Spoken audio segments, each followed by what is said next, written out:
Project Artichoke, Ultra. The CIA has a long and sordid history of using mind-altering drugs on unsuspecting victims. But until recently, many thought that that's just what it was, history.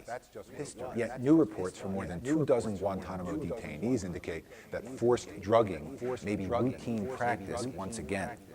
Welcome to Collateral. Welcome to Collateral. Welcome to Collateral.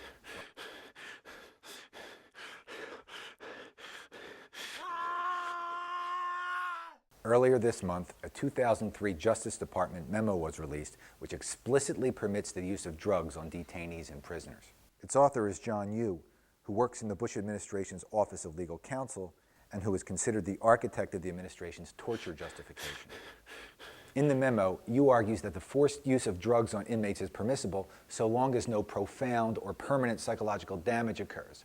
This overturns a policy of many years that no coercive use of drugs of any kind be allowed.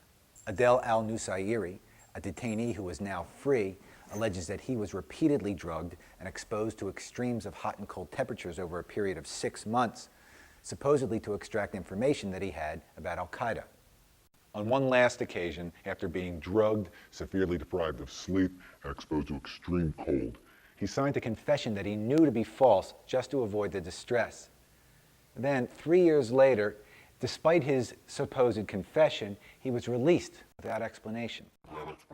In a recent Washington Post article, the CIA and the military both denied using drugs as, quote, an enhancement for interrogations, and suggest that the stories are either fabrications, mistaken interpretation, medical treatment. Yet another detainee, French national Mourad Ben-Shalali, said that these supposedly routine drugs gave detainees headaches, nausea, vomiting, and much worse. He claimed that a different type of injection seemed to be reserved for those detainees who were particularly uncooperative. The injection would make them crazy, he said.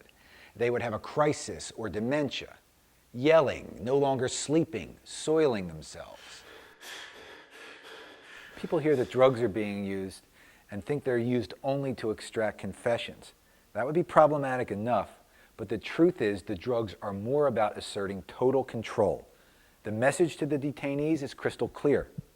You will not be able to retreat anywhere. We control every space, even the one between your ears. There's no escape. Even when we're not working on you, the drugs are working on you.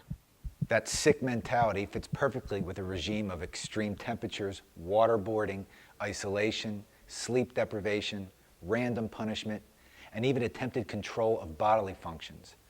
Drugging inmates, MK-Ultra style, is merely the final frontier. It's the same mentality that's used in concentration camps. Total control.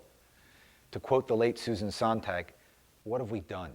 What have we done? What have we done? See you next week. See you next week.